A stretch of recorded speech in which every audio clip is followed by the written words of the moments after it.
Oleh Allah Subhanahu wa taala, pembahasan kali ini tentang masalah yang sering kita hadapi, yaitu tentang fil bid'ati wa aqsamiha, tentang ya pembagian-pembagian bid'ah.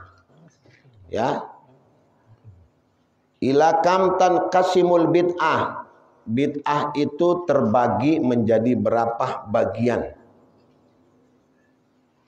Qasamal ulama'u rahimahullahu ta'ala, para ulama membagi ya bagian tentang al-bid'ah ila qismain, kepada dua bagian. Yang pertama hasanatun wa qabihah, yaitu bid'ah hasanah. Yang kedua qabihah, bid'ah yang tercela. Ya, qabih, tercela, tercela. Mahia al-bid'atul hasanah. Apa sih itu bid'ah hasanah? Ya, kadang-kadang kita ya suka bingung apa itu bid'ah hasanah, apa itu bid'ah dhalalah. Jangan sedikit-dikit main mensesatkan orang. Ayat di zaman Nabi disesatkan. Itu dibikin sama Nabi, kita bikin disesatkan. Tahlil tak ayat di zaman Nabi disesatkan. Ya. Talqin anu segala macam disesatkan orang segala macam. Ya, akhirnya kumaha? Karena anggapan mereka bid'ah itu cuma satu, yaitu dolalah. Sesuai yang mereka pahami tentang hadis tentang bid'ah. Wa kullu bid'atin dolalah, wa kullu dolalatin finnar. Padahal kullu di sini, al-kullu di sini bimakna al-ba'd, sebagian. Bukan bimakna al-jama', bukan maknanya keseluruhan, mencakup sebagian. Makanya akan dibahas nanti di sini biar kita paham ya, supaya kita jelas, gamblang, mengerti, jangan suka menyalahkan ritual-ritual orang lain. Karena yang dikatakan bid'ah dolalah adalah bid'ah yang sesat. Bid'ah yang menyalahi Al-Quran dan menyalahi hadis Nabi besar Muhammad sallallahu alaihi wasallam. Wa yukhalifu kalamul ulama, ya, mayoritas, secara mayoritas. Nah, kalau sesuai Al-Quran, sesuai sunnah, nggak boleh ya kita nyalahkan orang. Man amila amalan salihan, barang siapa, di dalam beberapa ayat Al-Quran disebutkan, di surat Yasin disebutkan, surat Toha ada, di Al-Baqarah ada, man amila amalan salihan. Syaratnya apa? Orang yang beramal soleh. Syaratnya apa? Kata Allah, fahuwa mu'minun. Dia ketika mengamalkan itu dalam keadaan beriman. Kecuali kalau nggak beriman, kafir kepada Allah, lain deui. Tapi kalau dia dalam keadaan beriman, fala kufrana lisa'i, nggak boleh kita mengingkari itu. Ya, kenapa? Karena yujza, akan dibalas, diberi ganjaran oleh Allah Subhanahu wa taala. Ini Al-Qur'an. Amal apa saja, baik amal itu tidak menyerempet tentang syariat, tidak menyalahgunakan aturan Allah. Tahlil, maulid, di mana salahnya? Bid'ah dolahlana di mana? Coba tunjukkan. Yang bid'ah dolala orang yang joget-joget, dugem. Bid'ah dolala orang yang laki perempuan nari bebarengan. Bid'ah dolala orang yang kumpul kebo. Lah kalau maulid, tahlil, halala yuhallilu, maulid itu madah, memuji Nabi Muhammad, mengagungkan Nabi Muhammad, apanya, di mana letak bid'ahnya? Enggak ada. Sahabat Sayyidina Abbas, paman beliau Abdullah bin Abbas, muji Nabi Muhammad. Sayyidina Abbas itu memuji Nabi Muhammad sampai kata Nabi itu memberikan surbannya. Diberi. Kasih surban, syalnya. Sayyidina Abbas puji Nabi Muhammad. Apa kata Rasulullah? Gaddasallahu sinnak ya ammi. Semoga Allah ya menjaga gigimu ya kuat. Apa kata Sayyidina Abbas? Sampai tua ya belum pernah gigiku ini bolong dan belum pernah gigiku itu lepas. Ya. Usi badak wata Sayyidina Muhammad, dapat doa Rasulullah. Sayyidina Zaid, banyak sahabat-sahabat yang memuji Nabi Muhammad. Mereka menulis syair untuk muji Nabi Muhammad, diberikan surban sama Nabi Muhammad. Lah kalau istilahnya muji Nabi nggak boleh, pasti Nabi bilang, jangan puji saya. Jangan kalian ngagung-ngagungkan saya. Dilarang sama Nabi, ini mah Nabi enggak. Bahkan diberikan hadiah sama Nabi Muhammad sallallahu alaihi wasallam. Jadi letak bid'ahnya di mana? Letak tidak bolehnya di mana dan letak sesatnya di mana? Enggak ada. Yang ada ente nuduh karena kenapa? Hawa nafsu. Ya, karena amarah bisu itu hawa nafsu. Fa innal, orang bilang fa inna nafsa ya la ammaratun bisu. Jadi jiwa yang bisa memerintahkan kita kepada perilaku dan perbuatan yang tidak baik. Kemudian di sini dikatakan al bid'atu al hasanah, yang dikatakan bid'ah hasanah hiya, dia adalah ma ra'ahu a'immatul huda, apa yang dipandang, apa yang diukur oleh mereka para a'imah-a'imah, para imam-imam, para salaf-salaf kita, mimma yuwafiqul kitab, ya, yang selaras dengan kitab, ya, selaras dengan Al-Qur'an, was sunnah, dan sunnah-sunnah Nabi Muhammad sallallahu alaihi wasallam, min haitsu isaratul anfa, dari segi manfaatnya. Kumpul tahlilan manfaat enggak? Manfaat. Untuk siapa? Untuk si sahibul mayyit. Orang yang meninggal dunia itu, di dalam hadis kata Nabi Muhammad, ya, orang yang meninggal diletakkan di dalam kuburan, pusaran kuburan, ditinggalkan keluarganya, mereka ditanya 7 langkah, ya, kita pergi, datang al malakani al muwakkalani bik. Makanya kan dalam talqin itu idza ja'akal malakani al muwakkalani bik fala yubhirbak wala yubzi'ak fa innahuma khalqun min khalqillahi ta'ala. Fa idza sa'alaka man rabbuk wa man nabiyyuk wa ma kitabuk wa ma imamuk wa ma qiblatuk fa qul lahumma bilisanin fasih wa tigadin sahih Allahu rabbi wa Muhammadun nabi wal Qur'an kitabi wal kiblatu, ya, apa, wal ka'batu kiblati wal muslimuna ikhwani, ya kan? Faqur raditu billahi rabban wa bil islami dinan wa bi Muhammadin nabiyya wa rasula. Ala dzalika mutta wa ala dzalika, ya, orang bilang huyita, ente dihidupkan dari situ, dimatikan dari situ. Itu orang bilang. Makanya kita doakan, sabbatakallahu bil qauli sabit. Semoga Allah tetapkan kalimat itu untuk engkau. Yusabbitullahu alladhina amanu fil hayatid dunya wal akhirah. Ya ayyatuhan nafsul mutmainnah irji'i ila rabbiki radiyatan mardiyah wadkhuli fi ibadi wadkhuli jannati. Itu talqin. Ketika Sayyidina Ibrahim, anak Nabi Rasulullah SAW, yang wafat masa kecil, umur 6 tahun. Wafat beliau. Meninggal Sayyidina Ibrahim. Dari ibundanya yang bernama Maria Al-Qibtiyah. Seorang budak yang dihadiahkan, ya, oleh seorang raja. Dihadiahkan kepada Nabi Muhammad. Dapat anak di situ satu. Diwafatkan oleh Allah Subhanahu wa ta'ala. Anak laki-laki.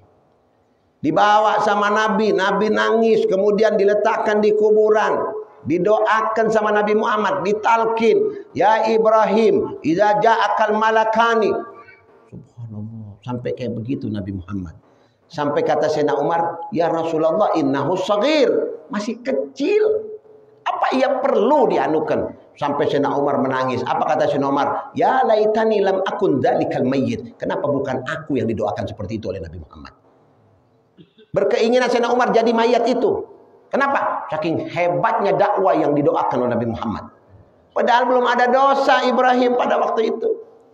Betapa pentingnya talqin ya ikhwan. Talqin itu menetapkan jiwa dan sanubarimu untuk mudah menjawab ketika ditanya oleh malaikat. Kita itu dituntun. Seorang mayit itu kalau meninggal dunia ketika dia ada di kuburan, ketika sudah 7 langkah, dalam hadis dikatakan, kemudian itu dia bangun. Makanya kalau dia itu dibacakan talqin, ya, duduk seseorang membacakan talqin di pusaran kuburannya, ya Abdullah ibni Abdillah, labbaik, kata si mayit, cuman ente ngedenge, lamun ngedenge kabur. Labbaik Agus, ya, ucapkan nama orang dipanggil kabur orang mah. Tetapi karena rahmat Allah, Allah tidak perdengarkan jawaban dari dalam. Diceritakan di dalam sebuah riwayat di kitab Manhajus Sawi tentang bagaimana seorang orang anak muda yang punya rasa takut kepada Allah Subhanahu wa taala di zamannya Sayyidina Umar Ibnul Khattab radhiyallahu.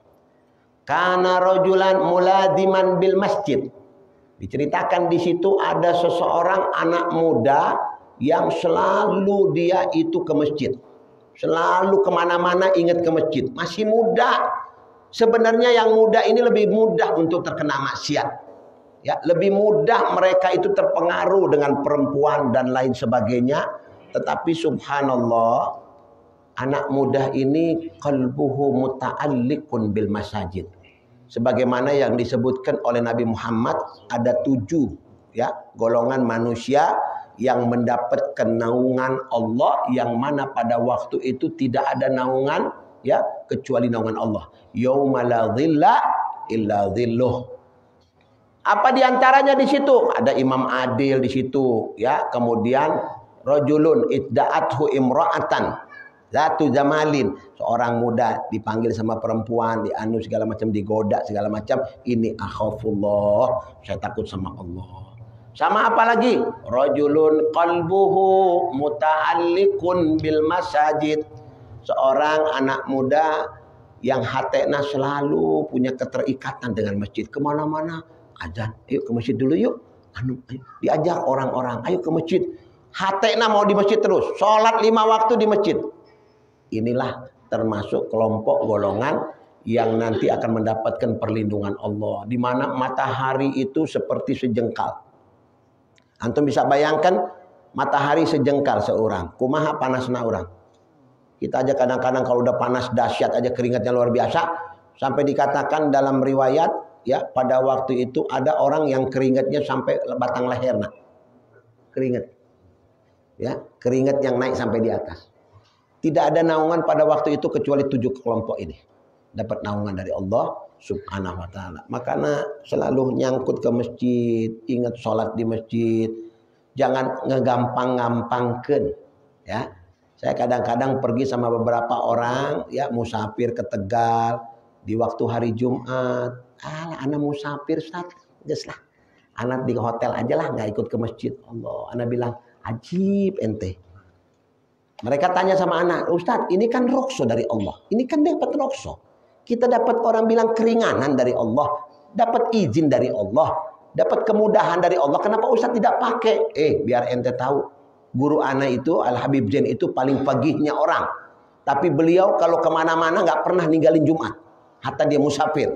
Capekna ente di mana? Ente bawa mobil ente, ya. Tiba-tiba disupirin udah nyampe depan hotel. Apa nak? Makan pagi-pagi sarapan ente. Kenyang. Apanya yang taat? Ruksu apa yang ente mau ambil? Sedangkan mereka ulama-ulama hebat itu nggak mau ketinggalan. Jumat itu seminggu sekali. Pahalana orang yang sholat Jumat dapat dakwah mustajab, duduk ngedengekeun khotib penuh. Mana yang lebih hebat? Mereka yang diam di hotel, ya, nggak dapat apa-apa, walaupun mereka tidak berdosa, sama orang yang di masjid. Ya jelas yang di masjid atuh. Langkahna ente, khotwahnya ente dihitung sama Allah Subhanahu wa taala. Ini kehebatan. Makanya jangan sia-siakan. Habib Umar bin Hafid itu kalau kemana-mana nggak pernah dia. Padahal mereka itu berhak dan mendapatkan rukhsah dari Allah itu untuk menggasar sholat. Isya jadi 2 rakaat, ya, kemudian asar 2 rakaat, duhur 2 rakaat, tapi Habib Umar gak pernah ngambil, selalu opat. Apa dia katakan? Saya kepengin sholat berjamaah sama orang. Begitu, ulah ngegampang-gampangkeun, ya. Ulah ngemudah-mudahkeun. Orang bilang la tasahul fiddin, jangan terlalu menggampang-gampangkan agama.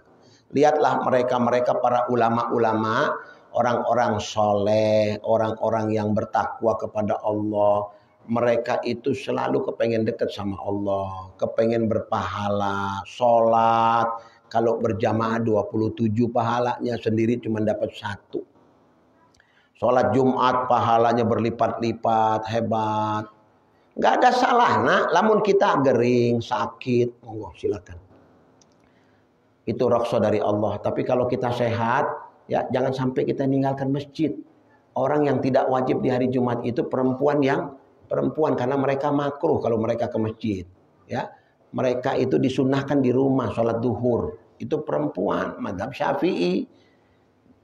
Ketika Sayyidina Umar, ada seseorang anak muda, ya, yang sering pergi ke masjid. Satu ketika sedang berjalan, anak muda ini digoda oleh perempuan wanita cantik. Ta'al, masuk ke rumah. Begitu masuk ke rumah ditutup pintu, nak. Telanjang si perempuan, nak.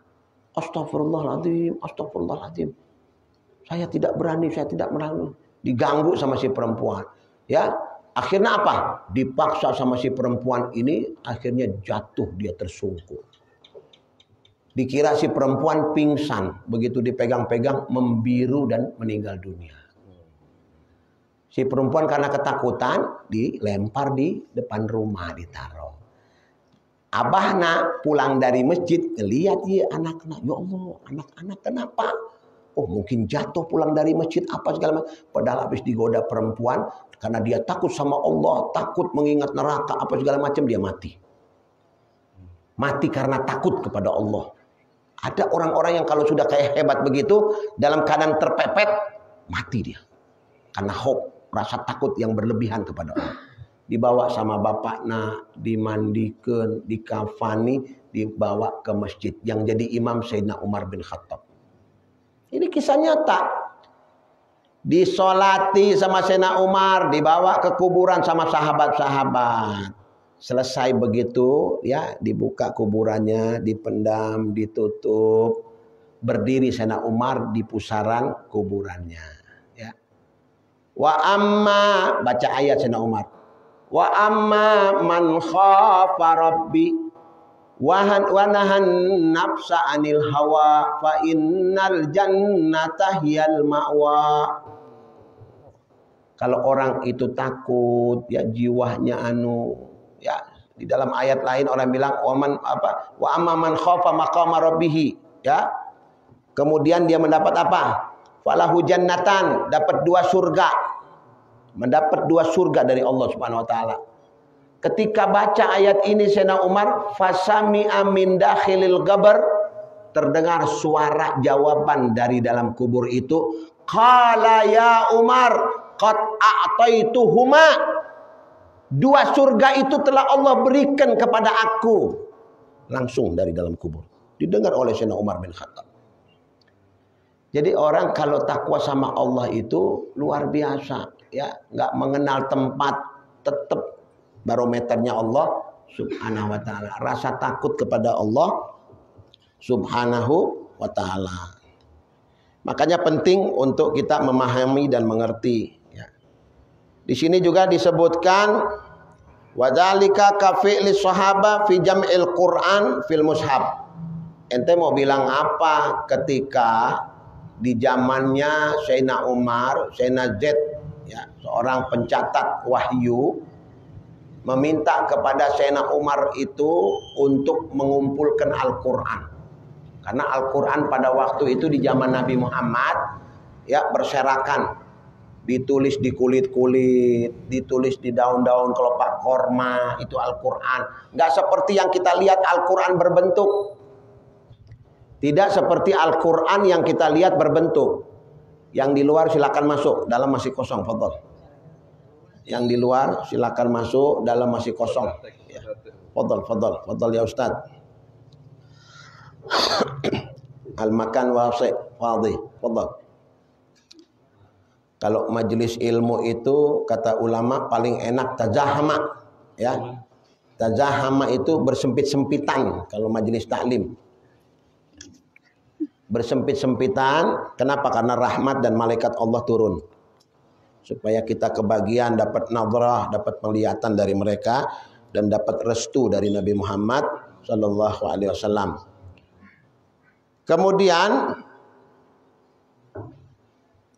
ada seorang sahabat yang datang kepada Sayyidina Umar mengatakan, ya apalagi dulu waktu masalah peristiwa syuhadaul ya Hurrah.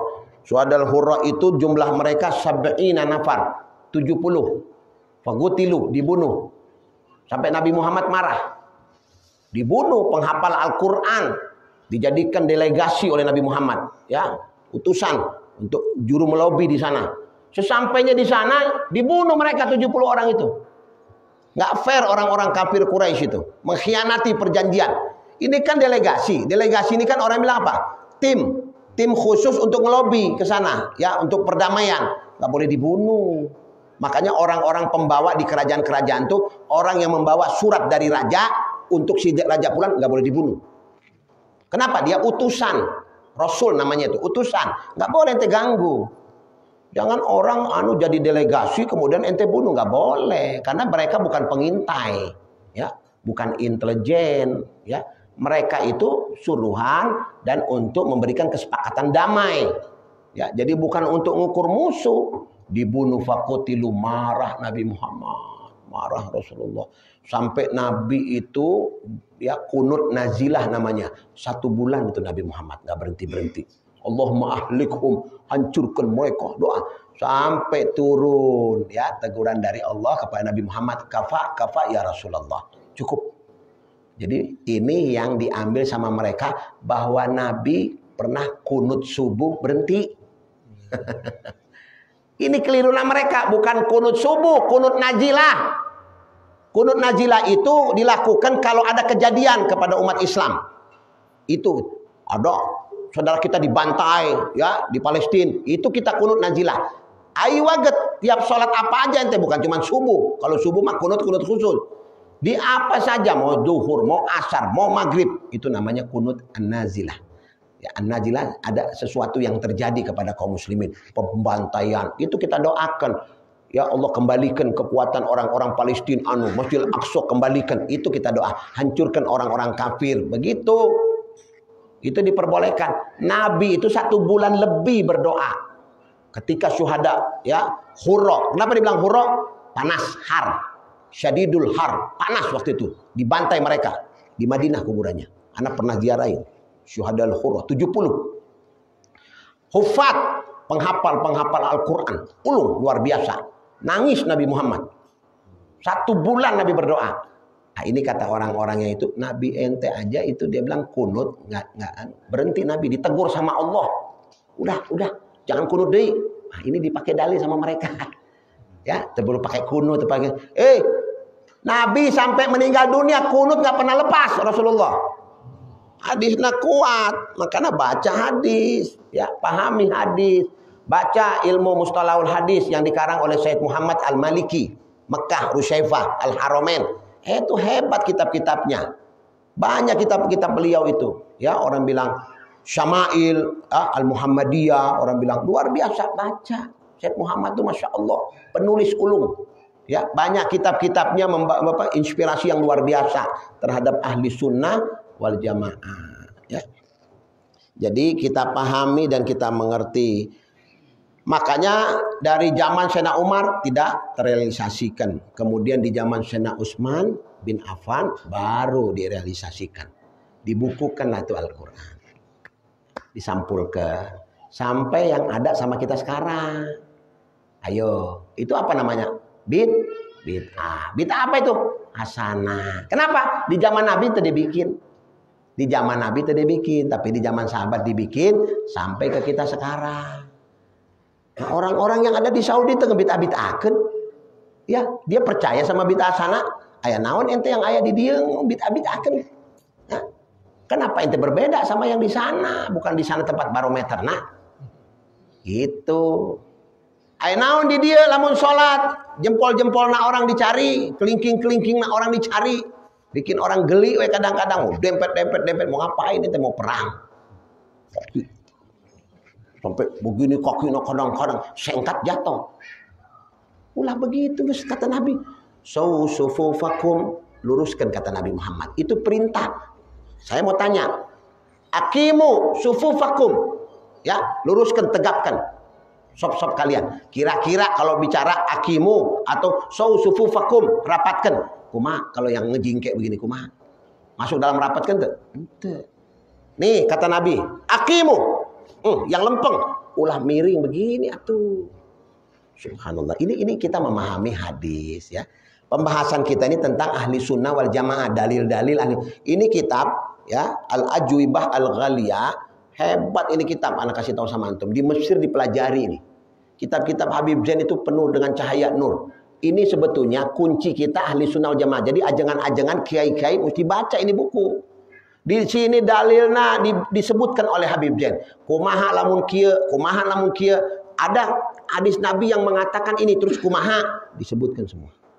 Karena apa? Berbentuk soal dan jawab.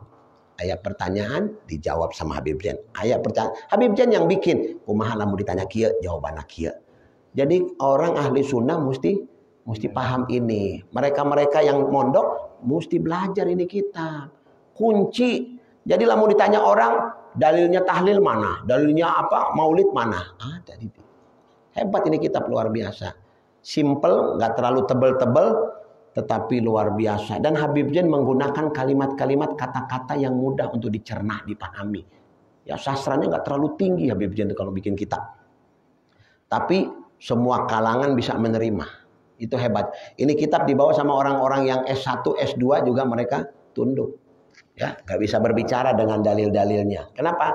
Semuanya syamil, kamil, komplit, sempurna. Luar biasa ini kitab. Kemudian dikumpulkan itu Al-Quran. Jadi sampai zaman kita sekarang. Wajam unas li sholati taraweh. Ayo, apalagi ente mau ngomong? Ketika Sayyidina Umar mengumpulkan orang untuk sholat taraweh dengan 20 rakaat. Nabi bikin tuh. Dalam riwayat cuma 3 hari Nabi keluar. Sholat, Nabi, sahabat di belakang nang ikut. Nabi tengah ngajak. Sholat di masjid, ikut. Lihat Nabi hari pertama. Hari kedua Nabi keluar. Hari ketiga Nabi keluar semakin penuh yang ikut. Keopat keluar. Dalam riwayat cuma hari kedua saja. Tapi yang kuat 3 kali Nabi keluar. Keempatnya Nabi nggak keluar. Sahabat nungguin sampai fajar. Begitu keluar Nabi untuk sholat fajar, sahabat bertanya, ya Rasulullah, kunna muntazirin. Kami ini tadi malam nungguin engkau supaya keluar. Dia bilang, tapi engkau tidak. Qala akhafu an yajiba alaikum hadhihi shalah. Aku takut sholat ini jadi diwajibkan sama Allah untuk kalian. Kenapa itu? Rahmatan lakum. Rahmatnya Nabi Muhammad sama orang. Nabi nggak kepengen sholat tarawih itu jadi wajib. Makanya Nabi nggak mau terus-terusan sholat di masjid bersama sahabat. Takut turun ayat, takut turun perintah. Diwajibkan seperti wajibnya puasa, wajibnya haji. Ini hebatnya Nabi Muhammad. Makanya wa ma arsalnaka illa rahmatan lil alamin. Rahmat Nabi Muhammad, rahim sama orang, cinta Nabi sama orang. Gak ada seorang Nabi yang ngedoakan umatnya siang dan malam sambil menangis. Itu cuma Nabi Muhammad. Siang malam. Yadu'ukum Rasulullah. Ngedoakan kalian. Sampai tangannya. Bahkan pernah di musim haji. Ya, Nabi dekat Jabal Rahmah. Sahabat yang lain malam itu tidur. Sahabat. Tapi Sayyidina Abu Bakar mengikuti. Mengintai Nabi Muhammad. Ikut. Ternyata Nabi berdiam di Jabal Rahmah. Angkat tangan Nabi. Masih malam. Angkat tangan Nabi Muhammad sampai subuh. Doa minta untuk apa? Linajatil ummah, untuk selamat umat. Sampai kata Sayyidina Abu Bakar 3 kali syal surbannya Nabi Muhammad terjatuh. Saking dia menangis, ya Allah, umatku. Jatuh lagi surbannya, diangkat sama Sayyidina Abu Bakar. Taruh lagi, doa, jatuh lagi, diangkat, taruh sampai 3 kali. Sampai Sayyidina Abu Bakar peluk Rasulullah dari belakang. Kafa ya Rasulullah, cukup. cukup ya Rasulullah. Allah pasti ngedengar apa yang kau minta, cukup. Gak kuat Sayyidina Abu Bakar melihat Rasulullah menangis. Nabi itu nangisin umatnya tuh, ya Allah, kalah umi-umi kita. Kalah ibu-ibu orang. Nabi benar-benar cinta kepada kita ini luar biasa, bapak-bapak. Bahkan maaf-maaf, nanti di hari kemudian ada orang tua yang nuntut anak-anak. Ayah anak nuntut sama ibunya yang sudah ada di surga. Saling nuntut, ya, saling kisos mengkisos nanti di hari kiamat. Tapi Nabi Muhammad bukan menuntut kalian, tetapi Nabi Muhammad ya menjaga kalian dan memperhatikan kalian. Walaupun beliau sudah ada di surga, keluar Rasulullah nanya kepada malaikat penjaga pintu neraka, masih ada umatku nggak di situ? Keluarkan kalau ada. Aku tak akan bisa tenang ada di surga kalau umatku ada di situ disiksa. Itu Nabi Muhammad. Pantas kalau Allah katakan harisun alaikum bil mu'minina raufur. Itu kalimat haris. Tahu kalimat bukan cuman backing orang bilang Nabi itu haris, maknanya luas bapak-bapak. Nabi nggak menginginkan kita ada di neraka Allah. Nabi yang dia inginkan kita selamat itu Rasulullah. Belum pernah ada nabi yang siang malam nangiskan umatnya seperti Nabi Muhammad. Ya ikhwan, asghalan nas yaumal qiyamah nabiyukum Muhammad. Sesibuk-sibuknya jelma nanti hari kiamat makhluk cuma satu, Rasulullah. Paling sibuknya manusia di hari kiamat. Orang sibuk, Nabi Ibrahim, Nabi Adam, Nabi Nuh, Nabi Musa, Yusuf, Isa. Semua nabi duduk di kursi. Duduk di kursi masing-masing di kerajaan mereka. Kecuali Nabi Muhammad. Mundar mandir kayak orang gelisah Nabi Muhammad. Siapa yang dia cari? Umatnya. Cari tengok sana, tanya sama malaikat, ayat umat anak di situ, ayo. Subhanallah. Sampai dia datang ke hadapan Allah, tunduk. Kepalanya ditundukkan. Sampai Allah katakan dalam hadisku siapa? Irfa ra'saka ya Muhammad. Angkat kepalamu. Berdiam Nabi Muhammad. Kedua kali Allah perintahkan, irfa ra'saka ya Muhammad. Diam lagi Nabi sampai 3 kali irfa ra'saka sal tu'ta. Minta, aku akan beri kata Allah. Apa jawaban Nabi Muhammad sambil nangis? Ummati ya Rabb. Ummati ya Allah. Umatku ya Allah. Umatku. Allah perintahkan. Jibril, keluarkan semua umat yang ada di neraka itu untuk dia. Syafaatnya Nabi Muhammad. Itu dibilang syafaatil uzma. Setiap nabi itu syafaatnya enggak diberi di dunia. Setiap nabi. Sampai kata Nabi Muhammad, kullul anbiya wal mursalin, ya, dia bilang gadista'malu syafa'atuhum lil ummah. Mereka sudah menggunakan syafaat-syafaat mereka waktu di dunia. Ila ana, kecuali aku. Khabbaitu syafa'ati li ummati yaumal qiyamah. Aku simpan syafaatku yang udma ini, yang besar untuk umatku hari kiamat. Itu Nabi Muhammad. Nabi yang luar biasa ya ikhwan. Apa pantas antum bermaksiat cuman akan membuat Nabi Muhammad sedih di hari kemudian? Apa pantas antum jadi umatnya siang dan malam lupa untuk tidak berselawat sama Nabi Muhammad? Apa pantas antum mengaku umat Nabi Muhammad cuman bisa berselawat 100 kali aja tiap hari, 24 jam cuman 100 ente. Masih syukur, ada mungkin cuma 10 kali berselawat. Ada juga orang embung mau selawat sama Nabi Muhammad. Sampai ada orang, maaf, diceritakan ada seorang, beliau itu karena sibuk baca Al-Quran sampai lupa selawat sama Nabi Muhammad. Sampai lupa selawat sama Nabi Muhammad. Kemudian tengah malam dimimpikan oleh Rasulullah. Kemudian Rasulullah berkata kepada, ya fulan. Dia seorang imam besar. Ya fulan. Nasitani, kata Rasulullah. Ente lupa sama ana. Kala ya Rasulullah ma ansat. Ana enggak lupa sama engkau. Walakin zakartullaha wa qiraatal Quran hatta ansat. Saya terlalu banyak baca Al-Quran, zikir sama Allah sampai saya lupa sama engkau ya Rasulullah. Kala Rasulullah, subya fulan. Orang yang baca Al-Quran, orang yang banyak berzikir kepada Allah tidak akan bisa membebaskan dia dari api nerakanya Allah yaumul qiyamah. Kecuali selawat, kata Nabi Muhammad. Makanya Allah perintahkan dan fiilnya fiil amr. Fiilnya fiil amr. Setelah Allah, innallaha wa malaikatahu yusalluna 'alan nabi ya ayyuhalladzina amanu sallu alaihi. Fiilnya fiil amr, perintah kata Allah. Bahkan orang yang banyak berselawat itu dikategorikan orang beriman. Berarti kita kalau kurang selawat nggak beriman sama Nabi Muhammad. Makanya Nabi katakan apa? Aksarukum ya gurba yaumal qiyamah aksarukum salata alaiya. Yang paling dekat nanti kedudukannya di hari kiamat sama aku, kata Nabi Muhammad, yang banyak selawat, bukan yang sedikit selawat. Aksiru as-salata alayya. Perbanyak kalian, kata Nabi Muhammad, berselawat. Kenapa? Karena selawat itu yang akan membuat aku menjadi mengenal engkau. Kita aja kalau banyak orang nyebutkan, Syekh, si Fulan dikit-dikit ngomongin antum. Si Fulan dikit-dikit suka ngomongin antum. Karena jadi ingat sama orang itu. Kalau ketemu anak kasih hadiah. Kenapa? Dia suka ngomong-ngomongin saya di depan orang tentang kebaikan. Syekh Muhammad Kiyuk, Syekh lu gitu. Tapi kalau dia gak pernah nginget anak, bagaimana anak bisa nginget dia? Itu kita, kumaha Nabi Muhammad. Orang ini setelah dimimpikan itu besoknya langsung selawat sulu sama Nabi Muhammad. Seorang sahabat bertanya kepada Rasulullah.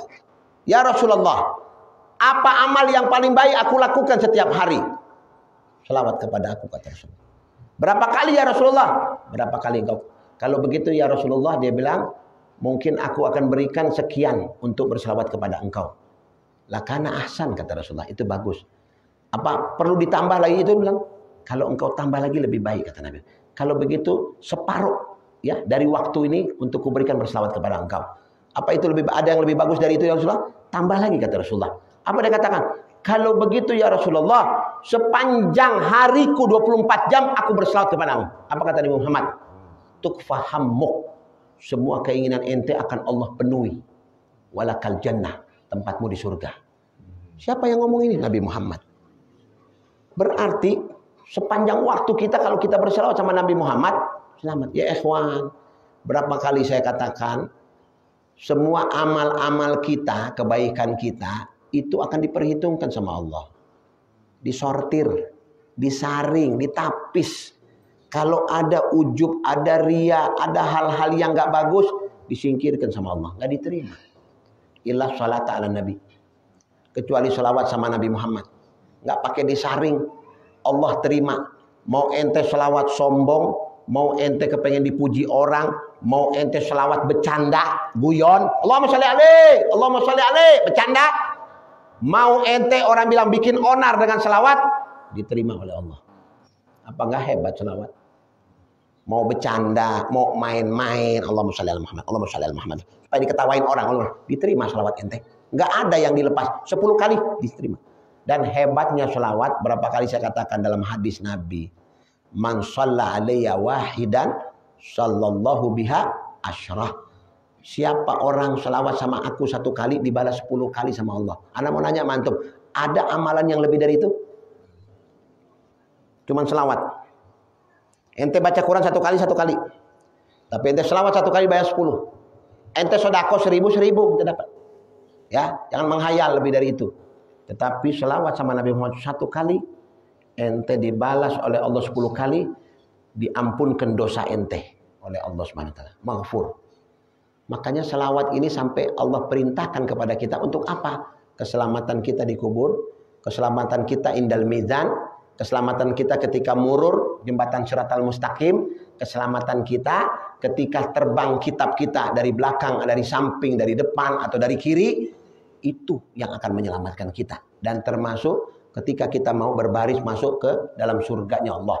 Ente akan berjalan seperti lancar tanpa hambatan kalau banyak selawat sama Nabi Muhammad SAW. Ingat ya ikhwan, seorang wali tidak akan mendapatkan predikat kewalian tingginya maqam dengan mereka kurang berselawat. Itu mereka bisa dapat wali karena ribuan selawatnya sama Nabi. Antum periksa satu-satu. Habib Pulan, Imam Pulan, si Pulan. Lihat, mereka dapat maqam itu karena apa? Min kasratis salata ala Nabi. Karena banyak selawat sama Nabi Muhammad. Gak ada satu orang pun mendapatkan derajat tinggi, dekat kedudukannya sama Allah, dicinta oleh Allah, dicinta Nabi Muhammad, kecuali orang itu ribuan kali berselawat kepada Nabi Muhammad. Ada orang jelma 15.000 kali berselawat. Ayat jelma 15.000 kali berselawat. Saya mengenal ada satu orang, ya saya sebutkan saja namanya, Al Habib Abdillah bin Husain Al Idrus. Beliau ini ya kenal saya boleh dibilang ada ya sekitar 6 bulanan lah, belum ada 1 tahun. Beliau dipasang ring, ya ring sudah 3. Di jantungnya dipasang ring sudah 3, ya ada penyempitan. Semenjak kenal sama saya kemana-mana jalan, Farhan terus senang sama saya. Umurnya 73 tahun, anak umur berapa? Jauh, udah Syebe, ya anak keturunan abah, kakek orang-orang soleh luar biasa, sepupuan sama Habib Ja'far bin Ali, ya Batu Pahat, Malaysia, luar biasa, seorang wali Allah Subhanahu Wa Taala. Dia cerita sama anak, Ustadz Muhammad, anak ini biasanya tiap 3 bulan check up jantung. Ini anak sudah 6 bulan nggak pernah check up. Kemarin habis pergi di Tegal sama antum, ya, kemudian hari Seninnya anak check up. Senin kemarin berarti, Selasa tadi dia datang lagi ke Purwakarta. Senin kemarin tuh dia check up. Kita pulang hari Jumat malam Sabtu dari Tegal, berangkat hari Kamis. Ini 3 pasang ring. Orang kaya, punya cetak kitab, ya suka menterjemah kitab. Masya Allah, kutu buku dia tahu kitab ini, bahkan ada kitab bagus bahasa Arab diterjemahkan sama dia, diperiksa baik-baik. Dia cerita sama saya, baru dicetak di Tanah Abang. Dia punya percetakan. Di Pasar Rebo ada toko kitab Al Idrus. Singkat cerita, dia datang ke dokter, spesialis dia, jantung. Si dokter bilang, aduh Beb, 6 bulan tak pernah kemana Beb. Dia bilang, gak selewat waktunya. Beb, kalau sudah pasang ring begini mesti rutin. Dia bilang, jangan sampai lewat. Alapu, dia bilang, anak banyak jalan. Begitu diperiksa sama si dokter geleng-geleng kepala ke dia. Beb, berobat di mana? Habib makan apa? Alah, apa aja nak makan, dia bilang. Daging di Pasar Rebo nak makan, anu ada pesta nak makan. Anak diundang sama satu ustadz, nyate wae sama dia. Saya maksudnya. Makan sate, minum sup. Ya. Kenapa dok? Beb, hari ini jantung antum lebih bagus dari jantung saya. Bayangkan. Hari ini jantung antum lebih bagus jauh daripada jantung saya. Anak heran, antum sudah pasang ring 3. Resepnya apa Beb? Oh, ente nanya itu. Anak dikasih selawat sama guru anak saya maksudnya. Padahal bukan gurunya, cuman ngasih ijazah sama dia. Anak dikasih selawat sama guru saya. Suruh baca 1000 selawat itu. Untuk segala macam penyakit kesembuhan. Saya rutinkan dok. Saya rutinkan. Memang saya rasakan diri saya enak. Kata si dokter, subhanallah. Kasih atau Bib, itunya selawatnya. Biar saya semenjak itu guru ngasih sama saya, nggak pernah saya lepas. Pokoknya tiap bangun pagi habis sholat subuh, tuh tasbih anak. Selawat sampai 1000. Makanya dokter periksa langsung anak bersih. Dia bilang, bener jantung antum kayak anak muda punya jantung. Saya heran, dia bilang, ya mungkin berkah selawat ini dok. Kedua juga selawat, ketiga juga kedua juga happy, ya senang. Keluar sama kita, pergi ke anu, senang dianya, ya banyak ketawa, banyak ini jadi happy, ya orang kan yang perlu tuh happy. Ya nggak boleh banyak pikiran. Ya kalau banyak pikiran larinya ke jantung. Itu berkah selawat dan saksi hidup yang ngomong langsung sama anak. Baru tadi dia cerita sama saya. Nah, jadi makanya ya jangan lupa selawat kepada Nabi Muhammad Sallallahu Alaihi Wasallam. Perbanyak selawat, banyak ingat Nabi. Ya insya Allah segala penyakit fulus ngumpul. Orang kalau banyak selawat duitnya lancar, ya rezekinya barokah, anaknya jadi anak soleh soleha, jadi anak-anak pinter-pinter paham agama. Kenapa? Bapaknya gemar berselawat sama Nabi Muhammad. Selawat ini membawa kesuksesan dunia akhirat. Kunci itu. Antum kepengen saadah dunia akhirat, perbanyak selawat sama. Gak ada kunci lain. Bukan kuncinya berzikir, bukan kuncinya yang lain-lain, bukan kuncinya sedekah. Kuncinya selawat yang kenceng sama Nabi Muhammad. Beres insya Allah. Banyak kita dengarkan orang-orang yang kenceng selawat di kuburan ditanya sama malaikat. Dilewatin. Kayak kita kalau mau masuk di bis, bayar. Kelewatan kita nggak bayar. Ya nggak ngeluarin duit. Nah orang kalau banyak selawat begitu dilewatin sama malaikat. Ini kisah ya diceritakan oleh Habib Umar, ceritakan oleh Habib Abu Bakar masyhur. Ya diceritakan ada perempuan di Hadramut meninggal dunia. Ya lewat 3 hari malaikat nggak datang. Sampai tiba-tiba ada cahaya. Cahaya ente dia bilang, ana Rasulullah, ana Nabi Muhammad. Kenapa?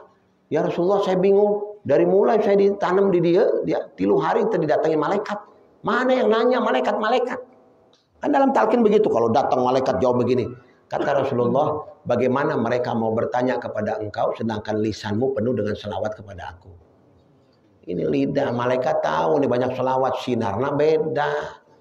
Di dia aja ketahuan orang yang banyak selawat sama gak banyak selawat kelihatan. Ya, wajahnya nampak, ya banyak selawat, ini wajahnya cerah, ini wajahnya, ini gelap, ini ini kelihatan. Jadi selawat itu membawa, ya, menampakkan apa yang ada di dalam, jadi nampak dengan berselawat kepada Nabi Muhammad SAW. Kita selesaikan dulu, ya, tinggal sedikit lagi. Kemudian mengumpulkan orang untuk sholat tarawih. Yang ketiga azan. Azan kedua di hari Jumat, ya. Azan pertama di hari Jumat. Azan pertama di hari Jumat itu nggak ada di zaman Nabi Muhammad. Jadi Sayyidina Utsman yang menyarankan itu. Ya, wal azanul awal yaumul Jum'ah. Azan pertama hari Jumat. Wa kadzalika ma uhdisa minar rubut wal madaris wa ghairiha. Begitu juga adanya pondok pesantren, adanya tempat-tempat persinggahan, adanya bid'ah bukan? Bid'ah. Ayatnya zaman Nabi Muhammad pesantren. Ya. Pondok pondok salafi, pondok tak ayat di zaman Rasulullah. Sekarang ada bid'ah itu. Kenapa? Tidak ada di zaman Nabi Muhammad, diada-adakan. Tapi hasanah. Kebaikan. Orang tidak kumpul di pesantren untuk yang macam-macam atuh. Dilatih jadi teroris. Ente. Ya. Semua yang bagus-bagus. Baca kitab, baca alfiyah, ngapalkan itu, ngapalkan segala macam. Itu pondok pesantren. Tidak ada zaman Nabi Muhammad, tetapi kebaikan namanya.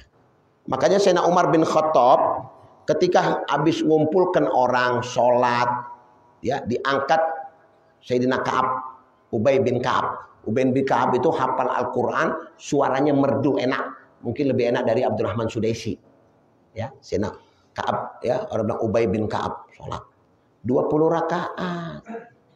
Tambah tilu jadi witir. Selesai sholat apa kata Sayyidina Umar? Hadhihi ni'matul bid'ah. Ini bid'ah yang paling nikmat kata Sayyidina Umar. Kenapa? Karena Nabi tengah lakukan dia, kumpul orang, kumpul. Tapi ana yang ngelakukan. Makanya sampai Nabi katakan apa? Ya, di dalam sebuah hadis di sini nanti akan disebutkan. Wa kullu ihsanin lam yu'had fil ahad an-nabawi fa huwa bid'atun hasanah. Segala sesuatu kebaikan, bentuk segala ya, perbuatan, perilaku, ritual yang tidak ada contoh dari Nabi Muhammad tetapi dia kebaikan, maka itu menjadi bid'ah hasanah. Bid'ah yang terpuji, ya, bukan dolalah, terpuji, ya.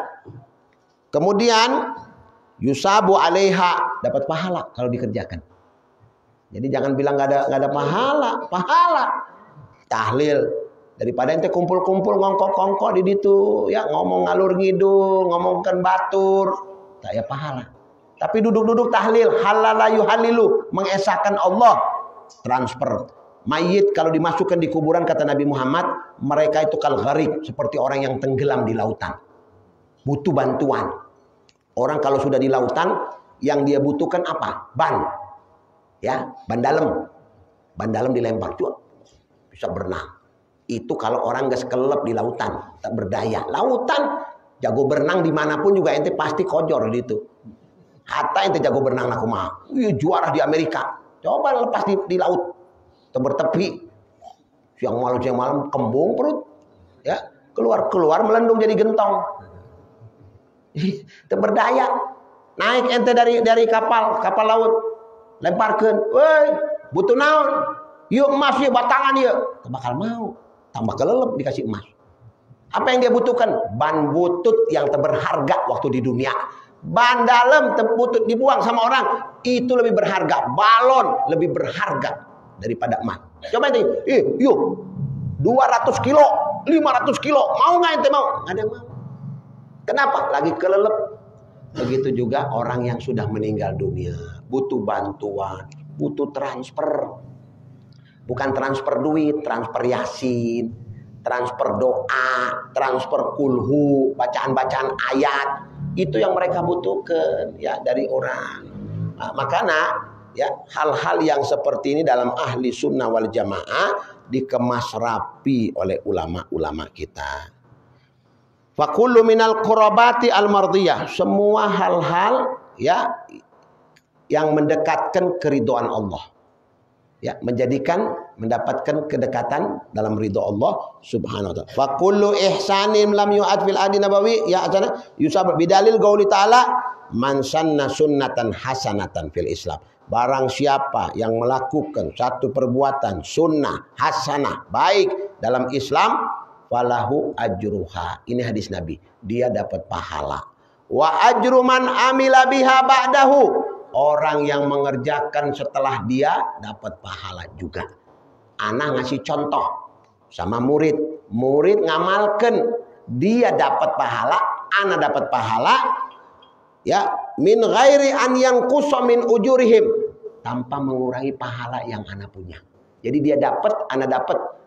Nah, ketika dia dapat nggak kurang pahala ana. Gitu. Syai katanya, ya, sesuatu apapun tidak kurang. Ya, tetapi mendapatkan anugerah dan pertolongan dari Allah Subhanahu wa taala. Hadirin yang dimuliakan oleh Allah Subhanahu wa taala, ya, inilah ya sedikit sekelumit, ya, masih panjang lagi nanti insyaallah kita akan lanjutkan kembali tentang makna dan pengertian tentang bid'ah wa aqsamnya dan bagian-bagiannya. Jadi bid'ah itu terbagi menjadi dua. Ada bid'ah hasanah, ada bid'ah sayyi'ah. Bid'ah hasanah apa yang tidak memotong syariat, apa yang tidak melanggar Al-Quran dan tidak melanggar sunnah Nabi Muhammad dan mendapatkan ya orang bilang ittifaq, ya orang bilang restu dari mayoritas ulama-ulama kita. Jadi tidak semua yang orang bilang tidak ada di zaman Nabi Muhammad itu menjadi dolalah. Enggak. Jadi tidak ada yang dibikin-bikin di zaman Nabi tak ada, di sini dibikin-bikin. Jam tangan tidak ada di zaman Nabi Muhammad. Ya HP yang kita pakai tak ada di zaman Rasulullah. Kenapa ente pakai? Berarti ini bid'ah dong, bid'ah dolalah ini. Ya ente tuh bid'ah hasanah kalau dipakai buat kebaikan. Kalau dipakai buat yang positif menjadi hasanah. Ya, kalau dipakai yang tidak positif, negatif menjadi qobihah, tercela. Begitu HP, ya, apapun kendaraan mobil nggak ada di zaman Nabi Muhammad. Ayana onta. Aduh, anak mah mau pakai mobil. Nah, teu aya di zaman Nabi bid'ah dolalah ieu mobil naik onta we ente. Beli kemana-mana ke Cibogo. Oh, ada maulid di Cibogo. Oh, ada rame-rame di Cibogo. Ayo naik mobil bareng-bareng sama orang. Ulah duluan weh, anak naik onta. Nah, nyampe di dia orang nggak tidur di rumah. Ngesare, mana ya Habib Nasir tak aya, cari sanu tak aya. Datang orang majelis, aya naon? Majelis kumaha? Majelis geus bubar. Ente naik naon? Onta. Kenapa naik onta? Onta aya di zaman Nabi Muhammad. Itu orang yang kadang-kadang terlalu sempit memahami ilmu agama. Ya ikhwan, kalau orang bilang sesuatu yang tidak ada zaman Nabi Muhammad dibikin-bikin sekarang, lah wajah orang ya bid'ah. Wajah anah, wajah antum bid'ah. Kenapa bid'ah? Tak ada wajah orang di zaman Nabi. Aya wajah ente di zaman Nabi? Tak ada. Habib Nasir aya teu? Tak aya. Ustaz Muhammad tak aya. Habib Lutfi tak aya di zaman Nabi. Bid'ah Habib Lutfi. Kan begitu. Tapi bid'ah hasanah. Kenapa? Hadir majelis talim. Yang tak hadir bid'ah qobihah. Ya. Embungan majelis taklim teu mau hadir. Habib Nasir capek. Ayo anu. Ya. Dikit hujan bib, anu bib. Ya Allah pedal hasanat. Di dalam kitab Manhajus Sawi Kata Habib Zain, lau budiat, kalau dibuka pahala orang hadir majelis taklim, apa? Kata Nabi Muhammad, laqtatalun, mereka itu akan datang ke majelis walaupun saling membunuh. Saha ganggu anak. Anak mau disop pertama, anak mau saling membunuh. Kalau dibuka pahalana, makanya sama Allah ditutup, orang tahu, ya. Hikmahnya bapak-bapak ini hadir majelis taklim lebih baik daripada sholat 70.000 kali. Ya, 70.000 kali sholat sunnah. Lebih baik duduk di majelis taklim. Hebatnya kedudukan majelis taklim. Makanya kata Habib Zain di dalam hadis disebutkan apa? Orang duduk di majelis taklim dapat anugerah, dapat pandangan, penglihatan Allah. Mau paham atau tidak paham, ngerti atau tidak ngerti. Ya Ustaz ngomong ente kenapa hadir di sini? Ya, nak cari barokah weh. Dapat. Dari mana dia dapat? Hadis Nabi. Humul qaum la yashqa fihim jalisuhum. Mereka lah kelompok kaum, kata Nabi Muhammad, yang orang duduk sama mereka tidak akan pernah apa? Sesat. Tidak akan pernah apa? Tidak akan pernah rusak, ya, tidak akan pernah terkotori mereka. Ya, kenapa? Karena anugerah rahmat Allah turun kepada mereka-mereka yang hadir di majelis-majelis ilmu. Ya ikhwan, bapak-bapak, majelis ilmu ini akan membuat jiwa kita semakin apa? Semakin dekat sama Allah. Amin. Ini majelis ilmu ini ihyaul qulub, menghidupkan hati yang mati, ya majelis ilmu. Barokah, ya, direstui oleh Allah. Sampai apa kata Nabi Muhammad, tidak ada satu tempat di muka bumi yang lebih dicintai oleh Allah daripada majelis ilmu. Makanya Nabi diceritakan dalam hadis, pernah masuk di masjid, Nabi melihat ada 3 halaqah. Ada 3 ya kelompok. Kelompok baca Al-Quran, ya tadarusun Al-Quran. Kelompok yang satu lagi berzikir, la ilaha illallah, la ilaha illallah. Nabi ngelihat, ia baca Quran, ia zikir. Kelompok yang ketiga kata Nabi Muhammad, yatadarusun al-fiqih, belajar ilmu fikih. Yubayyin bainal halal wal haram. Di situ menjelaskan ini halal, ini haram. Apa kata Nabi? Fa ajlasu fihi, aku duduk di majelis fikih. Apa kata Nabi Muhammad? Kilahuma ala khair. Ini tilu-tiluna baik. Walakin hada, tetapi yang aku duduk afdal min huma, lebih utama dari 2 itu. Saha yang ngomong? Nabi Muhammad sallallahu alaihi wasallam. Mudah-mudahan Allah berikan keberkahan pada kita. Panjang umur dalam keadaan sehat wal afiah. Mudah-mudahan Allah berikan kepada kita kesehatan jasmani, kesehatan rohani kita, agar supaya kita bisa datang ke majelis ilmu, duduk di majelis ilmu, menimba ilmu, ya, mendapatkan kebaikan duniawiyah wal ukhrawiyah. Ya Rabb, berikan kesehatan kepada Habib Muhammad Nasir Segap, kesehatan kamilah syamilah kepada Habib Lutfi, kepada Ajengan, ya, Ustadz Asadullah, ya, diberikan kesehatan jasmani, rohani, diberikan rezeki al-hisyah wal ma'nawiyah, panjang umur dalam keadaan taat kepada Allah. Mudah-mudahan ilmunya bermanfaat untuk umat Nabi Muhammad sallallahu alaihi wasallam yang hadir di tempat ini atau yang kemudian tidak bisa hadir karena ada sesuatu. Mudah-mudahan Allah jadikan mereka orang-orang yang hadir di tempat ini mendapatkan keberkahan dari mereka yang hadir, dan terima kasih kepada mereka yang telah, ya, demi untuk melancarkannya majelis-majelis ini, mudah-mudahan dimudahkan oleh Allah Subhanahu wa taala, dilapangkan segala urusannya, dimudahkan segala urusannya. Mudah-mudahan Allah memberikan panjang umur dalam keadaan taat, panjang umur dalam keadaan cinta kepada Sayyidina Muhammad sallallahu alaihi wasallam. Rabbana atina fid dunya hasanah wa fil akhirati hasanah wa qina adzabannar wa dakhilna jannataka amal abrar ya aziz ya ghafar ya arhamar rahimin. Wa sallallahu ala sayyidina Muhammad nabil ummi wa ala alihi washabihi wasallam. Subhana rabbika rabbil izzati amma yasifun wa salamun al mursalin walhamdulillahi rabbil alamin. Bisirril Fatihah. A'udzu billahi minasyaitonir rajim. Bismillahirrahmanirrahim. Alhamdulillahi rabbil alamin. Ar-Rahmanir Rahim. Maliki yaumiddin. Iyyaka na'budu wa iyyaka nasta'in. Ihdinas siratal mustaqim. Siratal ladzina an'amta 'alaihim ghairil maghdubi 'alaihim waladdallin. Subhanakallahumma wa bihamdi asyhadu an la ilaha illa anta astaghfiruka wa atubu ilaik. Assalamualaikum warahmatullahi wabarakatuh.